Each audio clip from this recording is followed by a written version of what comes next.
Naisip mo na ba kung sino talaga ang nagtatag ng simbahang Katoliko? Sino ang mga tao sa likod ng institusyong ito na umiiral ng higit sa 2,000 taon? Ang sagot ay maaaring sorpresa sa iyo. Maraming tao ang nag-iisip na ang simbahang Katoliko ay isa pang relihiyon na umunlad sa paglipas ng panahon, ngunit ang katotohanan ay mas malalim at nakaugat sa Biblia. Itinatag mismo ni Hesukristo ang pundasyon ng simbahan at itinayo ito sa pananampalataya ng mga apostol na pinangunahan ni Peter. Ngunit ano ang ibig sabihin nito para sa atin ngayon? Paano ang pundasyon ng simbahan ay patuloy na nakakaapekto sa ating buhay? Dumikit dahil malapit na nating alisan ang katotohanan sa likod ng mga pinagmulan ng simbahang Katoliko at ng banal na misyon na patuloy itong natutupad ngayon. Kapag tiningnan ni Hesukristo si Pedro sa mata at ipinahayag, "Ikaw si Pedro at sa batong ito ay itatayo ko ang aking simbahan." Mateo 6:8. Hindi lamang siya gumagawa ng isang kaswal na pahayag, siya ay nagbubukas ng isang banal na plano. Isang pangako ng direkta mula sa Diyos na iling ang mga pundasyon ng mundo. Hindi ito tungkol sa pagiging perpekto ni Peter dahil maging matapat. Inamin lang ni Peter si Jesus bilang Kristo, ngunit sa lalong madaling panahon, itinanggi niya siya ng 3 beses. Gayunpaman, hindi iyon kwalipikado sa kanya. Bakit? Dahil ang pananampalataya ay hindi tungkol sa walang kamali, mali na pagganap, ito ay tungkol sa pagsuko. Pinili ng Diyos si Pedro sa parehong kadahilanan na pipiliin niya ang mga tao ngayon upang ipakita na ang kanyang kapangyarihan ay naging perpekto sa ating kahinaan. Ang simbahan ay hindi kailanman sinadya upang maging isang institusyong gawa ng tao na puno ng politika at kaakuhan. Ito ay at pa rin nilikha ni God na ipinanganak mula sa mismong puso ni Hesukristo. Iyon ang dahilan kung bakit nakaligtas ito sa mga digmaan, pagtataksil, iskandalo at pag-uusig. Sapagkat hindi ito itinayo sa buhangin, ngunit sa walang hanggang katotohanan ng salita ng Diyos at ang autoridad na ibinigay ni Kristo mismo. Ang mga tao ay madalas na iniisip ang simbahan ay isang bagay na umunlad lamang sa paglipas ng panahon, tulad ng isang sinaunang club na nagtipon ng momentum at impluensya. Ngunit ang totoo, ang mga ugat nito ay sagrado. Hindi sinabi ni Jesus na na simbahan, sinabi niya na aking simbahan. Nangangahulugan ito ng pagmamay, ari, hangarin at disenyo. Pinagsalita niya ito sa pagkakaroon ng layunin, tulad ng Diyos ay nagsalita ng paglikha sa pagiging sa Genesis. Ang bawat ladrilyo ng espiritual na bahay na ito ay gaganapin sa pamamagitan ng pananampalataya, banal na kasulatan, at ang hindi matitinag na pundasyon ng kalooban ng Diyos. Iyon ang dahilan kung kahit na bumangon at bumagsak ang mga imperyo, nagtitiis ang simbahan. Ito ay hindi tungkol sa lakas ng lupa. Ito ay palaging tungkol sa misyon sa langit. At si Jesus ay hindi lamang nakikipag-usap kay Peter. Inilalagay niya ang pundasyon sa mga darating na henerasyon. Kasama na sa amin. Kami ay bahagi ng isang buhay na istruktura na nagsimula sa isang pangako at nagpapatuloy sa pamamagitan ng pananampalataya kay Hesukristo, ang anak ng Diyos. Huwag palalampasin ang kahalagahan ng sandaling iyon sa kalsada patungong Caesarea Philippi. Ito ay hindi lamang sa ibang araw kasama ang mga alagad. Ito ay isang punto. Si Jesus ay nagbibigay ng autoridad, oo, ngunit higit pa rito, inihayag niya ang pagkakakilanlan. Ang pangalan ni Peter sa Greek, Petros, ay nangangahulugang rock, at ang wordplay na iyon ay hindi sinasadya. Ginamit ito ni Jesus upang ipakita na kapag naninindigan tayo sa pananampalataya, maging sa ating mga bahid, magagamit tayo ng Diyos upang makabuo ng isang bagay na walang hanggan. Ang simbahan ay hindi ibinigay sa mga pilosopo o hari, ipinagkatiwala ito sa isang mangingisda na puno ng pananampalataya at apoy. Iyon ang nagtatakda nito. Hindi ito isang imbensyon, ito ay isang mana. At mula sa deklarasyong iyon sa Mateo, isang sagradong misyon ang ipinanganak, ang isa na nagpapatuloy ngayon na tumatawag sa mga mananampalataya na magtatayo, maglingkod, sundin si Hesukristo kahit na ang gastos. Pag-isipan kung paano radikal ang ideyang ito. Walang templo, walang pagkasaserdote tulad ng matandang tipan. Si Jesus lang, isang grupong ragtag ng mga tagasunod, at isang matapang na pagpapahayag ng pananampalataya. Ngunit iyon ang kailangan ng Diyos. Mula sa isang pangako ay dumating ang mga siglo ng pananampalataya, tradisyon, at isang buhay na katawan na sumasaklaw sa bawat sulok ng mundo. At kahit na ang mundo ay patuloy na nagbabago, ang simbahan na iyon ng kanyang simbahan ay nag-uulat. Hindi ito perpekto ngunit banal ito. Hindi ito palaging hinahangaan, ngunit pinahiran ito. At iyon ay dahil ito ay nakaugat na hindi sa pagsisikap ng tao, ngunit sa banal na komisyon. Ang parehong Jesus na nagpakalma ng mga bagyo at pinalaki ang mga patay, ay nagpahayag na ang kanyang simbahan ay mananaig. At iyon ay isang pangako na walang kapangyarihan ng impyerno ay maaaring alisin. Iyon ang dahilan kung bakit tayo kumapit sa Biblia, hinahanap si Jesucristo araw-araw, at nagtitiwala na ang disenyo ng Diyos ay mas malaki kaysa sa anumang balakid na kinakaharap natin. Kaya't sa susunod na magtanong ang isang tao kung saan nagmula ang simbahan o nagmumungkahi, na ito ay isa pang relihiyon sa marami, alalahanin ito. Nagsimula ito kay Jesus, ay itinayo sa pananampalataya ni Pedro, at nagpapatuloy sa pamamagitan ng diwa ng Diyos na nagtatrabaho sa kanyang mga tao. Hindi iyon tradisyon, katotohanan ito. At dapat itong baguhin kung paano tayo nabubuhay, manalangin, at maglakad sa pananampalataya.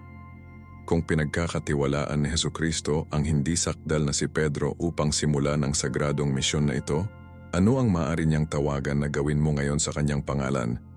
Panatilihin ang kaisipang iyon dahil sa susunod na bahagi, lalalim tayo sa kung sino talaga si Peter at kung bakit ang kanyang pagbabagong anyo ang susi sa pag-unawa kung paano nakuha ng simbahan ang tunay na pinuno nito. Ang kwento ni Peter ay hindi tungkol sa pagiging perpekto, tungkol sa pagbabagong anyo. Narito ang isang tao na dating lumubog sa tubig dahil sa takot, na iginuhit ang isang tabak sa isang sandali ng salpok, at kung sino, sa pinakamadilim na oras, ay tinanggihan kahit nakilala si Jesucristo, at gayon pa man siya ang pinili ni Jesus na mamuno. Ang pagpili na iyon ay hindi random. Nakikita ng Diyos kung ano ang hindi napansin ng tao, isang puso na handang magbago, isang kaluluwa na bukas sa biyaya. Nang tanggihan ni Pedro si Jesus, ng 3 beses, hindi ito ang katapusan ng kanyang ministeryo. Ito ang simula ng bago, sapagkat si Jesus pagkatapos tumaas mula sa mga patay, ay hindi nahihiya si Pedro. Sa halip, tinanong niya siya ng 3 beses, "Mahal mo ba ako?" Juan 17. Sa bawat sagot, naibalik si Peter. Iyon ang ginagawa ng Diyos. Pinihit niya ang ating mga pagkabigo sa pundasyon ng ating pagtawag. At sa kaso ni Peter, ang pagtawag na iyon ay hindi mas mababa sa pastol ng mga tao ng Diyos. Sa Pentecostes, nakakakita kami ng isang bagong Peter. Walang mas mahihirap, hindi na natatakot. Tumayo siya, na puno ng banal na espiritu at nangangaral na may kapangyarihan. Sinasabi sa amin ng mga gawadwa na 3,000 tao ang nabautismuhan sa araw na iyon. Iyon ay hindi lamang kasaysayan. Ito ay isang sulyap kung ano ang hitsura ng pananampalataya sa pagkilos kapag binibigyan ng kapangyarihan ng Diyos. Si Peter ay nakatanggap ng higit sa kapatawaran. Nakatanggap siya ng autoridad. Tandaan kung ano ang sinabi sa kanya ni Jesus sa Mateo 16:19. "Bibigyan kita ng mga susi ng kaharian ng langit." Ang mga key ay nagpapahiwatig ng access, responsibilidad, pamumuno. Hindi lang sila sinasagisag, minarkahan nila si Pedro bilang isang katiwala sa isang misyon ng makalangit. Iyon ay hindi isang bagay na maibibigay ng tao. Ito ay direktang nagmula kay Jesucristo na ang Diyos sa laman. Iyon ang dahilan kung bakit mahalaga ang pamumuno ni Peter. Hindi ito pampolitika, ito ay espiritual, na nakaugat sa pananampalataya na hinuhubog ng kabiguan at hindi pinapansin ng banal na espiritu. Ngayon, ang ilang mga tao ay nagpupumilit sa ideya ni Peter na mayroong ganitong uri ng autoridad. Ngunit tingnan ng mabuti ang banal na kasulatan at makikita mo ito. Sa mga Gawa 15, sa panahon ng Konseho ng Jerusalem, si Peter ang siyang tumayo at nagdadala ng kalinawan sa isang naghihiwalay na isyu. Ang kanyang tinig ay nagdala ng timbang dahil ginagabayan ito ng banal na espiritu. Hindi siya nag-iisa, siya ay kumikilos bilang isang lingkod ng Diyos na nakahanay sa mga turo ni Jesus at ang pagkakaisa ng simbahan. Iyon ang hitsura ng tunay na pamumuno sa kaharian ng Diyos. Hindi ito tungkol sa katayuan, tungkol sa sakripisyo. At paulit-ulit na napatunayan ng buhay ni Peter. Hindi siya humingi ng kaluwalhatian, niyakap niya ang martir. Ayon sa tradisyon, siya ay ipinako sa baligtad sa Roma, pakiramdam na hindi karapat. Dapat na mamatay sa parehong paraan tulad ng kanyang tagapagligtas. Hindi iyon kahinaan. Iyon ang pananampalataya sa purong anyo nito. At isipin kung ano ang ibig sabihin nito para sa atin ngayon. Madalas tayong nakakaramdam ng hindi kwalipikado ng ating nakaraan, ating mga pagkabigo, ating mga bahid. Ngunit, ang paglalakbay ni Peter ay nagpapatunay na ginagamit ng Diyos ang nasira, matapang at ang nagsisisi. Siguro tinanggihan mo ang iyong pagtawag. Siguro naramdaman mo na pinabayaan mo ang Diyos. Ngunit kung si Pedro ay maaaring umalis mula sa pagtanggi kay Jesus sa pagiging bato ng simbahan, kung ano ang pumipigil sa iyo na humakbang sa iyong layunin, hindi ito tungkol sa pagiging walang kamali-mali. Ito ay tungkol sa pagiging matapat. Ang buhay ni Pedro ay isang buhay na testamento sa magagawa ng Diyos kapag sinabi nating oo, kahit na matapos na hindi. Iyon ang kagandahan ng biyaya. Iyon ang mensahe ng Biblia. At iyon ang kapangyarihan ng paglalakad kasama si Hesukristo. Kaya't habang sumusulong tayo, huwag lamang humanga kay Peter na alamin niya. Tingnan ang kanyang kwento bilang isang salamin. Ang kanyang takot, ang kanyang pagkabigo, ang kanyang apoy, lahat ito ay bahagi ng paglalakbay ng pananampalataya at sa lahat ng ito nanatiling tapat ang Diyos. Mula sa baybayin ng Galilea hanggang sa mga lansangan ng Roma, hindi tumayo si Peter dahil siya ay malakas, ngunit dahil ang Diyos ay. At ang parehong Diyos ay tumatawag sa atin ngayon na tumaas, mamuno at magtiwala sa kanyang plano. Ngayon na nakita natin kung paano napili at nagbago si Peter, sumisid sa nangyari pagkatapos magsimula ang kanyang pamumuno. Kung paano ang autoridad na natanggap niya ay hindi namatay sa kanya, ngunit ipinasa sa isang banal na linya na nagpapatuloy hanggang sa araw na ito. Ang kwento ng simbahan ay hindi lamang isa sa individual na pananampalataya. Ito ay isang kwento ng pagpapatuloy. Ang pamunuan ni Peter ay hindi nagtatapos sa kanya, ngunit sa halip, ito ay ipinasa sa mga henerasyon sa tinatawag nating sunod-sunod na apostol. Nangangahulugan ito na ibinigay ng autoridad na si Kristo kay Peter. Ang mga susi sa kaharian ng langit ay ibinigay sa kanyang mga kahalili, ang mga papa, sa isang walang putol na linya.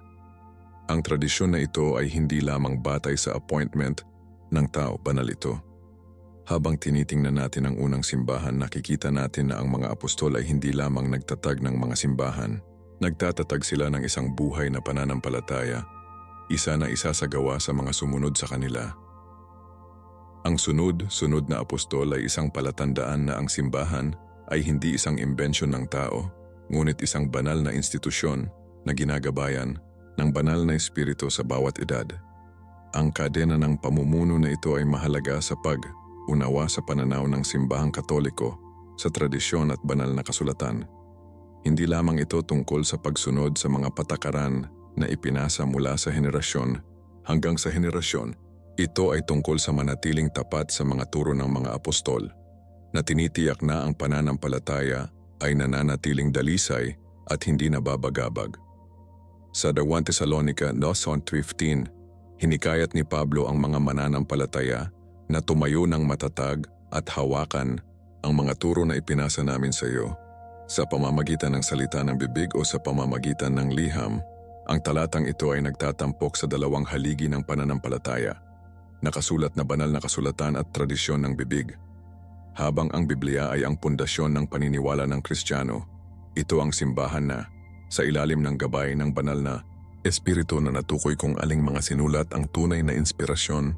Sa katunayan, ang Biblia mismo ay nabuo sa loob ng konteksto ng simbahan, na ang dahilan kung bakit ang tradisyon ay kasing halaga ng banal na kasulatan.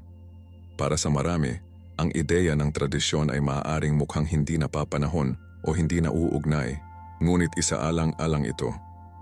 Ang pananampalataya ay naipasa ng maraming siglo sa pamamagitan ng sinasalita na salita, matagal na bago ito isinulat sa bagong tipan. Hindi lamang tayo binibigyan ni Jesus ng isang libro. Nagtatag siya ng isang pamayanan ng mga mananampalataya upang mabuhay ang kanyang mga turo. Sa unang simbahan, Ang tradisyon ng oral ay mahalaga para sa pagpapanatili ng integridad ng mensahe. Ito ang dahilan kung bakit, kahit ngayon, binibigyang diin ng simbahang Katoliko ang kahalagahan ng tradisyon sa tabi ng banal na kasulatan. Ito ay isang buhay na pananampalataya na ipinasa ng mga ipinagkatiwala sa deposito ng pananampalataya at hindi ito titigil sa mga apostol. Nagpapatuloy ito sa pamamagitan ng simbahan ngayon kasama ang Papa at Obispo na nagsisilbing mga kahalili ni Peter na nagbabantay at nagpapahayag ng pananampalataya sa bawat henerasyon. Ngunit ano ang ibig sabihin nito para sa atin? Nangangahulugan ito na kapag tumingin tayo sa simbahan, naghahanap tayo ng isang buhay, institusyon ng paghinga na ginagabayan ng banal na espiritu mula nang ito ay umpisahan. Hindi lamang ito tungkol sa pagtanggap ng mga turo dahil matanda na sila o tradisyonal. Ito ay tungkol sa pag-unawa na ang simbahan ay tagapag-alaga ng pananampalataya.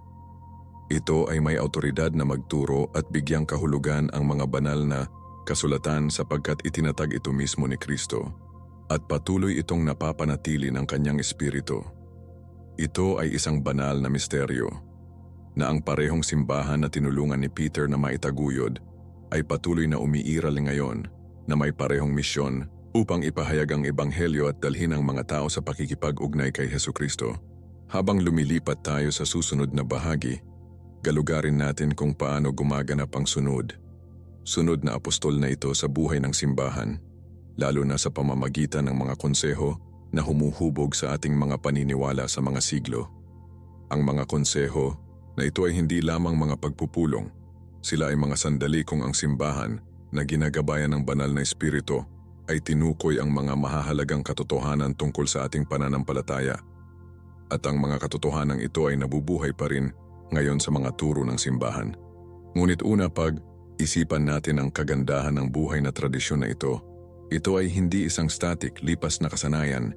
Ito ay isang bago, patuloy na paglalakbay ng pananampalataya, isa na inanyayahan tayong lahat na maging bahagi ng. Ang mga konseho ng simbahan ay hindi lamang mga pagpupulong, sila ay mga kritikal na sandali sa kasaysayan ng Kristyanismo, kung saan ang pananampalataya ay protektado at nilinaw sa ilalim ng gabay ng banal na espiritu. Mula sa umpisa, ang simbahan ay nahaharap sa mga katanungan tungkol sa kung sino si Jesus, kung ano ang itinuro niya, at kung paano dapat maunawaan ang kanyang mensahe, at kung saan pumapasok ang mga konseho. Sila ay mga pagtitipon ng mga obispo at pinuno na nagtipon upang pangalagaan ang katotohanan at tugunan ng mga erehe na nagbanta sa pag-alis nito. Ang unang pangunahing konseho, ang konseho ng Nikea noong 325, ay nagtipon ni Emperor Constantine upang matugunan ang lumalagong mga dibisyon sa likas na katangian ni Kristo. Siya ba ay tunay na Diyos o siya ay isang tao lamang? Ang Nicene Creed na lumabas sa konseho na iyon ay nagpahayag ng matapang na si Hesukristo ay Diyos mula sa Diyos, ilaw mula sa ilaw, tunay na Diyos mula sa totoong Diyos. Iyon ay hindi lamang teolohikal na hargon. Ito ay isang malinaw na pagpapahayag kung sino si Jesus, ganap na Diyos at ganap na tao. Sa mga siglo na sumunod, ang simbahan ay nahaharap sa higit pang mga erehes, false na mga turo na sinubukan na hilahin ang mga tao sa katotohanan ng ebanghelyo. Noong 431, tinawag ang konseho ng Efeso upang matugunan ang tanong tungkol sa papel ni Maria. Ang ilan ay nagtuturo na hindi siya dapat tawaging ina ng Diyos, ngunit ang konseho na pinangunahan ng banal na espiritu ay muling pinatunayan ng katotohanan, si Maria ang ina ng Diyos.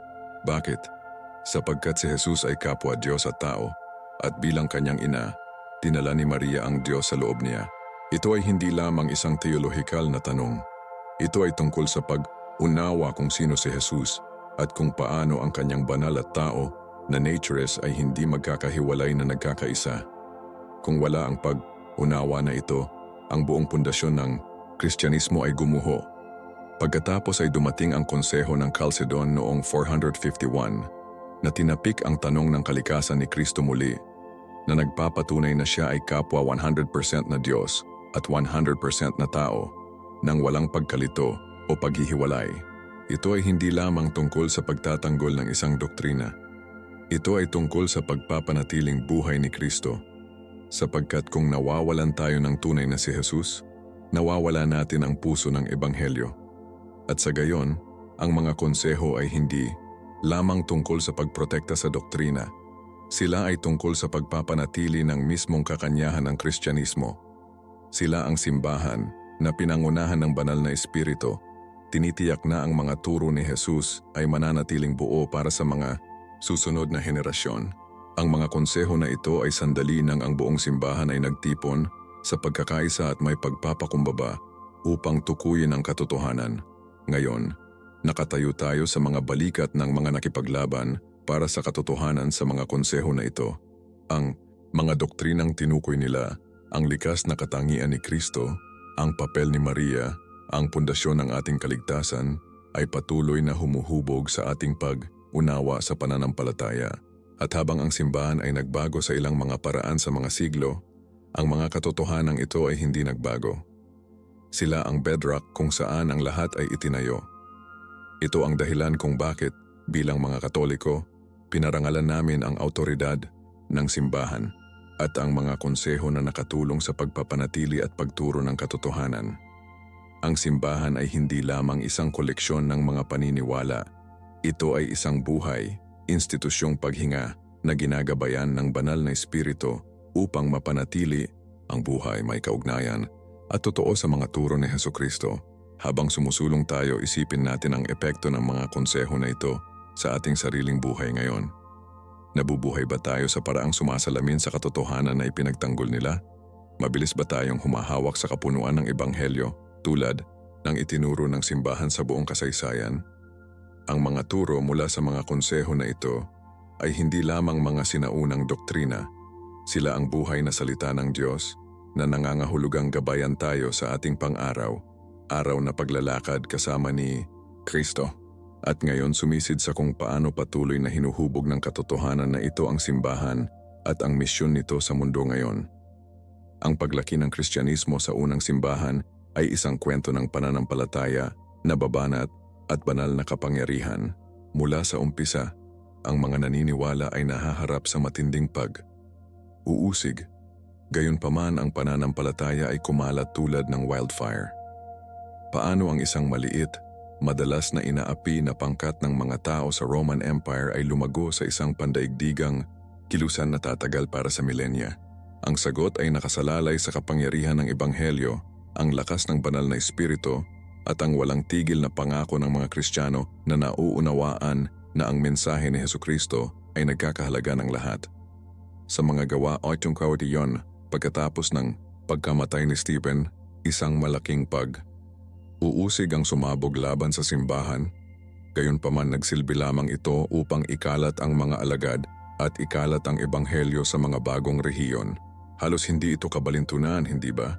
Ang pag-uusig na dapat ay durog ang pananampalataya lamang na pinalakas ito.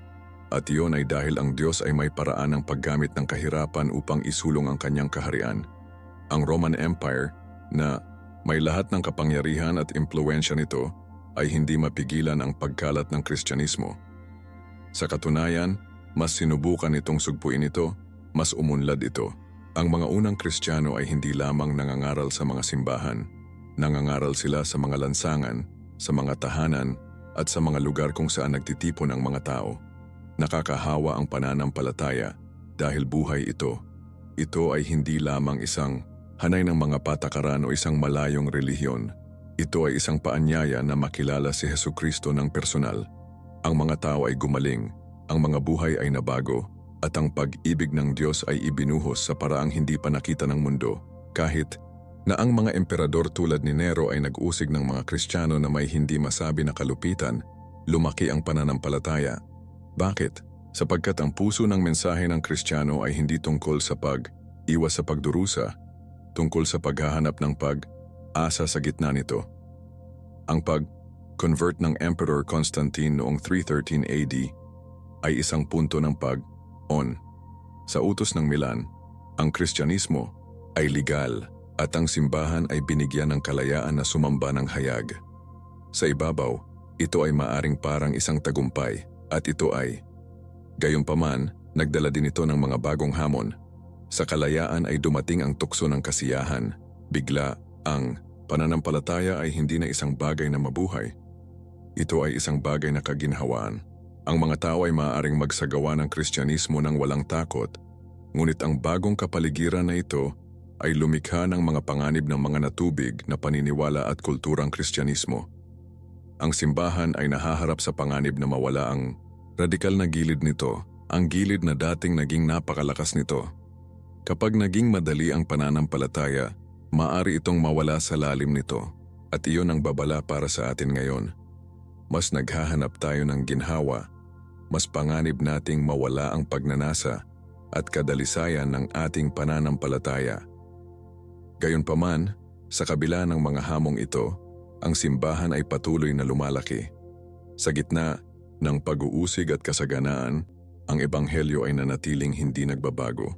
Ang pangunahing mensahe na si Hesukristo ay namatay para sa ating mga kasalanan, bumangon mula sa mga patay at nag-aalok ng buhay na walang hanggan, hindi kailanman nag-aalinlangan. At iyon ang patuloy na nagbibigay ng lakas sa simbahan ngayon. Hindi ito tungkol sa kung gaano komportable ang kapaligiran. Ito ay tungkol sa manatiling tapat sa mensahe ni Hesukristo. Ang simbahan ay maaaring harapin ng pag-uusig, kasiyahan, o kahit na panloob na pagtatalo. Ngunit tulad ng ipinangako ni Jesus, ang mga pintuan ng impyerno ay hindi mananaig laban dito. Mateo 6:19. Ang tiyaga ng simbahan ay isang patotoo sa kapangyarihan ng Diyos upang mapanatili ang kanyang mga tao kahit na sa mga pinaka-mapaghamong panahon. Habang pinag-iisipan natin ang paglago at paglaban ng maagang simbahan, isaalang-alang natin ang ating sariling buhay. Paano tayo tutugon kapag nasubok ang ating pananampalataya? Nakatayo ba tayo, tulad ng mga unang Kristiyano, alam na ang ebanghelyo ay nagkakahalaga ng anumang gastos? O nahahanap natin ang ating sarili na tinutukso ng mga kaginhawaan ng mundong ito na pinapayagan ang ating pananampalataya na maging maligamgam? Ipinakita sa atin ng unang iglesia na ang tunay na kapangyarihan ng Kristyanismo ay hindi maiwasan ang pag-uusig o problema, ngunit sa pagyakap sa tawag na sundin si Jesus kahit na ang gastos. At habang nagpapatuloy tayo, tuklasin natin kung paano ipinagpapatuloy ng simbahan ngayon ang parehong misyon sa harap ng parehong tagumpay at pagsubok. Ang ugnayan sa pagitan ng tradisyon at banal na kasulatan ay isa sa mga pinakamalalim na aspeto ng pananampalataya ng Kristiyano. Madaling isipin ang Biblia bilang isang isang teksto, ang pangwakas na salita sa lahat ng bagay na may kaugnayan sa Diyos. At oo, ang Biblia ay sentro. Ito ang inspiradong salita ng Diyos na naglalaman ng lahat ng kailangan natin para sa kaligtasan at kabanalan sa 2 Timoteo 3:16. Gayunpaman, kung titingnan natin ang unang simbahan, napagtanto namin na ang Biblia ay hindi lamang lumalabas. Ang Biblia mismo ay nabuo sa loob ng konteksto ng simbahan. Ang mga sagradong teksto ay pinagsama, kinikilala, at napanatili ng simbahan na pinamunuan ng banal na espiritu. Ito ang dahilan kung bakit inilalagay ng Katolisismo ang tulad ng isang mataas na halaga sa tradisyon sa tabi ng banal na kasulatan. Parehong mahalaga at pareho ang bahagi ng parehong buhay na katotohanan na ibinaba mula sa mga apostol. Tradisyon ng simbahan ay hindi lamang tungkol sa mga kaugalian o ritual, tungkol sa buhay na paghahatid ng ebanghelyo. Sa unang simbahan, walang bagong tipan tulad ng alam natin ngayon. Ang mga turo ni Hesukristo ay naipasa sa pamamagitan ng oral na pangangaral, palitan ng sulat, at ang nabuhay na mga karanasan ng mga apostol. Ang oral tradisyon na ito ay hindi hiwalay sa Biblia, ngunit isang mahalagang bahagi ng kung paano na iparating at naintindihan ang ebanghelyo. Sa warri mga taga-Korinto Wilandado, pinuri ni Pablo ang mga taga-Korinto sa paghawak ng mabilis sa mga tradisyon na itinuro niya sa kanila. Pansinin na hindi lamang niya sinabi ang banal na kasulatan, sinabi niya na tradisyon. Ang dahilan ng tradisyon ay napakahalaga, ay makakatulong ito sa atin na maunawaan at bigyang kahulugan ang banal na kasulatan sa tamang konteksto nito. Kung wala ang lens ng tradisyon, ang banal na kasulatan ay maaaring mali. Mali o hindi pagkakaunawaan, tulad ng isang solong taludtod ay maaaring makuha sa konteksto upang suportahan ang anumang bilang ng mga ideya. Ngunit kapag nakita natin ito sa tradisyon ng simbahan, naiintindihan natin ito tulad ng inilaan nitong maunawaan. Ito ang dahilan kung bakit itinuturo ng Katolisismo na ang parehong banal na kasulatan at tradisyon ay mahalaga para sa pag-unawa sa kapunuan ng pananampalataya. Ang banal na kasulatan lamang ay hindi masasabi ang buong kwento, o ang Biblia ay ang mapagkukunan para sa pananampalataya. Ngunit ito ang simbahan sa pamamagitan ng gabay ng banal na espiritu na napanatili ito at binigyan ito ng konteksto. Ipinapaliwanag ng Catechism ng Simbahang Katoliko na ang sagradong tradisyon at sagradong banal na kasulatan ay mahigpit na magkasama at makipag-usap sa isa't isa. CCCAT, parehong nagmula sa parehong banal na mapagkukunan at hahantong tayo sa parehong katotohanan. Si Hesukristo na ang salitang ginawang laman. Kapag pinaghiwalay natin ang mga ito, nawalan tayo ng buong kayamanan ng pananampalataya. Isipin ito sa ganitong paraan. Ang banal na kasulatan ay ang pundasyon, ang nakasulat na salita ng Diyos, ngunit ang tradisyon ay tulad ng bahay na itinayo sa pundasyong iyon. Kung wala ang bahay, ang pundasyon ay magiging isang slab ng bato. Ang bahay ay nagbibigay ng layunin ng pundasyon, istruktura at buhay. Katulad nito, ang tradisyon ng simbahan ay nagbibigay ng kahulugan sa banal na kasulatan at tinutulungan itong mabuhay sa ating pang-araw. Araw na paglalakad kasama si Kristo. Ang simbahan ay palaging nagturo na mayroong isang solong deposito ng pananampalataya na nakapaloob sa parehong sagradong banal na kasulatan at sagradong tradisyon. Udego, verbum det, kaya kapag nakatagpo tayo ng isang pagtuturo o isang kasanayan sa simbahan, hindi lamang ito tradisyon na gawa ng tao, ito ay isang buhay na pagpapahayag ng pananampalataya na naibigay mula sa mga apostol mismo. Habang nagpapatuloy tayo, pag-isipan natin ang kahalagahan ng ating sariling buhay. Paano natin binabalanse ang Biblia at tradisyon sa ating sariling espiritual na paglalakbay? Nabasa ba natin ang banal na kasulatan sa mga turo ng simbahan o sinusubukan nating bigyang kahulugan ito? Parehong kinakailangan at pareho ang naroroon upang matulungan tayong lumago sa ating kaugnayan kay Hesukristo. Sa susunod na seksyon, sumisid tayo sa kung paano nakakaapekto ang balanse na ito sa ating pag-unawa sa mga sakramento, lalo na ang Eukaristiya, at kung paano ito humuhubog sa ating pang-araw-araw na buhay bilang mga Kristiyano. Ang misyon ng simbahan ay hindi tumigil nang lumipas ang mga apostol. Nagpapatuloy ito ngayon na may parehong kagyat, ang parehong tawag upang maikalat ang ebanghelyo at dalhin ang mga tao sa isang relasyon kay Hesukristo.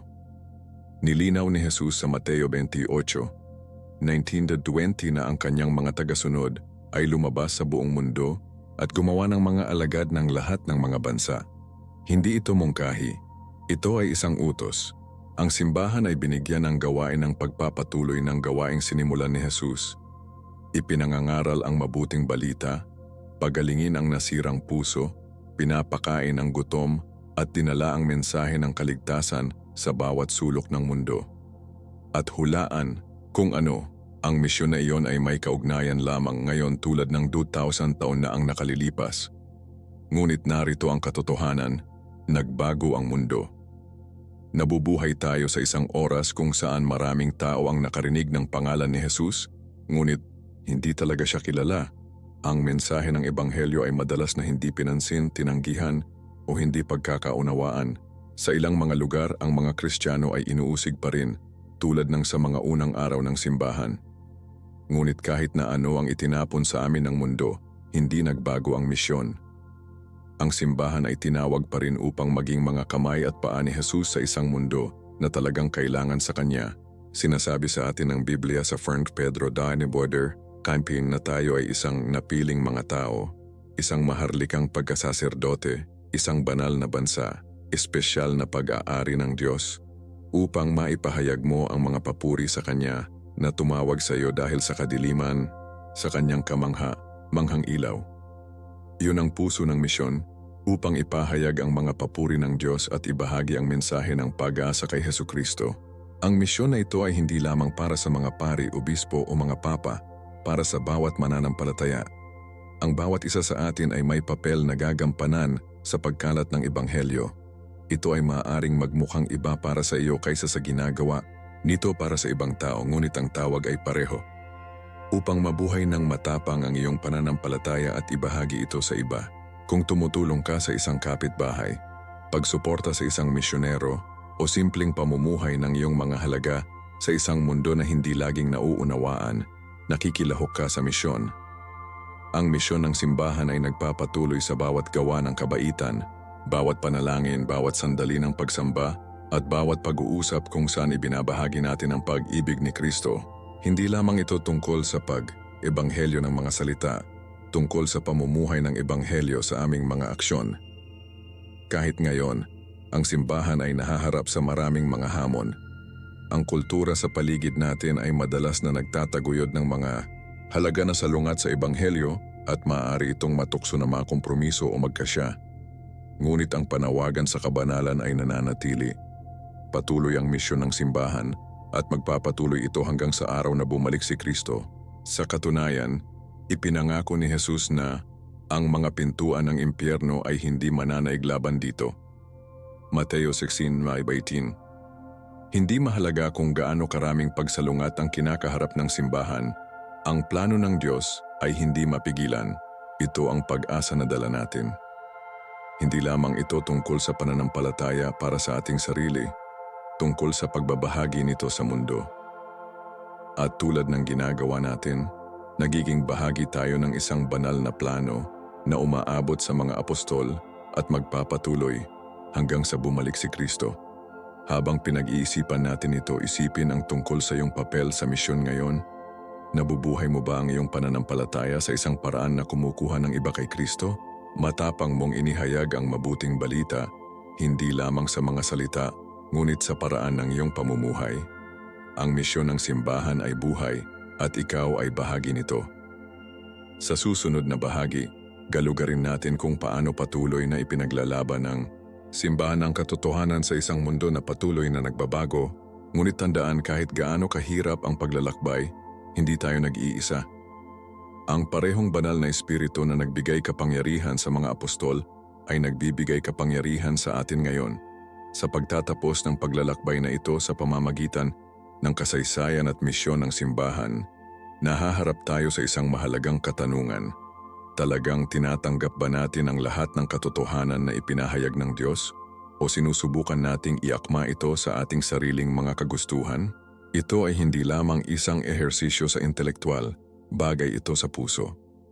Malinaw ang Biblia. Ang katotohanan ng Diyos ay hindi isang buffet kung saan pipiliin at pipiliin natin kung ano ang gusto natin. Hindi inalok ni Jesus ang kanyang mga turo bilang mga mungkahi. Sila ay mga utos at tinawag niya kaming sundin siya ng lubusan nang walang kompromiso. Tulad ng sinabi niya sa Juan 14, Ako ang daan at ang katotohanan at ang buhay. Walang lumapit sa Ama maliban sa pamamagitan ko. Ang katotohanan ni Hesukristo ay isang makitid na landas, ngunit humahantong ito sa buhay na walang hanggan. At iyon ang katotohanan na binabantayan at ipinahayag ng simbahan ng maraming siglo.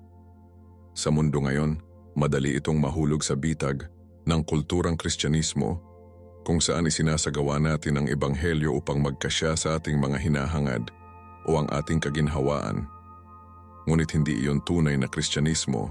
Ang tunay na pananampalataya ay nangangailangan ng pagsuko, nangangahulugan ito na pakawalan ng ating sariling mga ideya at pagsusumite sa plano ng Diyos. Hindi ito tungkol sa pagpili ng isang bersyon ng ebanghelyo na umaangkop sa ating pamumuhay. Tungkol ito sa pagpapahintulot sa ebanghelyo na baguhin ang ating buhay, kahit gaano kahirap iyon. Kung naniniwala tayo na ang simbahan ay itinatag ni Hesukristo, na ginagabayan ito ng banal na espiritu, at ito ay matapat na mapangalagaan at ipinahayag ang katotohanan sa higit sa 2 milenya, kung gayon dapat nating tanungin ang ating sarili. Ganap ba tayong nakatuon sa pagsunod sa katotohanan? Habang pinag-iisipan mo ang usapan namin, isipin kung saan ka tumayo. Tinatanggap mo ba ang kapunuan ng katotohanan tulad ng isiniwalat sa banal na kasulatan at tradisyon? o sinusubukan mong ibaluktot ito upang magkasya sa iyong sariling mga kagustuhan? Ang katotohanan ng simbahan ay hindi lamang tungkol sa doktrina, ito ay tungkol sa pamumuhay ng isang buhay na tapatya sa mga turo ni Hesukristo at nangangahulugan ito na yakapin ang tawag sa kabanalan, pag-ibig, pagsakripisyo at sa misyon. Hindi ito katotohanan na napagkasunduan, ito ay isang katotohanan na mabubuhay. At kapag nabubuhay natin ang katotohanan na iyon, nagiging bahagi tayo ng isang bagay na mas malaki kaysa sa ating sarili. Isang banal na misyon na naipasa mula sa henerasyon hanggang sa henerasyon. Tinawag tayo upang dalhin ang sulong na iyon, maging mga saksi ng pag-ibig ng Diyos at tumayo ng matatag sa pananampalataya. Kaya, habang nagpapatuloy ka mula sa video na ito, tanungin ang iyong sarili, handa ba akong tanggapin ang lahat ng katotohanan na isiniwalat ng Diyos? Handa ba akong mabuhay ng buo ang aking pananampalataya nang walang kompromiso at ibahagi ito sa iba? Ang simbahan ay ipinagkatiwala sa pinakamahalagang regalo, ang Ebanghelyo ni Hesukristo, at ang regalong iyon ay hindi lamang para sa atin na panatilihin, para sa atin na ibahagi, ipahayag, at mabuhay sa bawat hibla ng ating pagkatao. Hayaan na ang hamon para sa iyong buhay habang patuloy kang lumalakad sa pananampalataya na nagtitiwala, nagagabayan ka ng katotohanan ng Diyos sa bawat hakbang. Tulad ng nakita natin, ang simbahang Katoliko ay hindi lamang isang institusyon ng tao. Ito ay isang banal na itinatag ni Hesukristo at ipinagkatiwala sa mga apostol na nagsisimula kay Peter. Ang autoridad na dumaan sa mga henerasyon sa pamamagitan ng sunod-sunod na apostol ay patuloy na gumagabay sa simbahan ngayon. Malayo ang misyon ng simbahan. Kami, bilang mga naniniwala, ay tinawag na lumahok sa misyon na ito, na kumakalat ng katotohanan ng Ebanghelyo at nabubuhay ang ating pananampalataya ng may pananalig. Ang tanong ngayon ay, handa ka bang tanggapin ang katotohanan tulad ng isiniwalat ng Diyos at ipamuhay ito sa iyong pang-araw-araw na buhay? Ibahagi ang iyong mga saloobin sa mga komento sa ibaba at huwag kalimutang mag-subscribe sa channel para sa higit pang mga pananaw sa mga katotohanan ng aming pananampalataya. Sama-sama, ipagpatuloy natin ang paglalakad sa mga yapak ni Hesukristo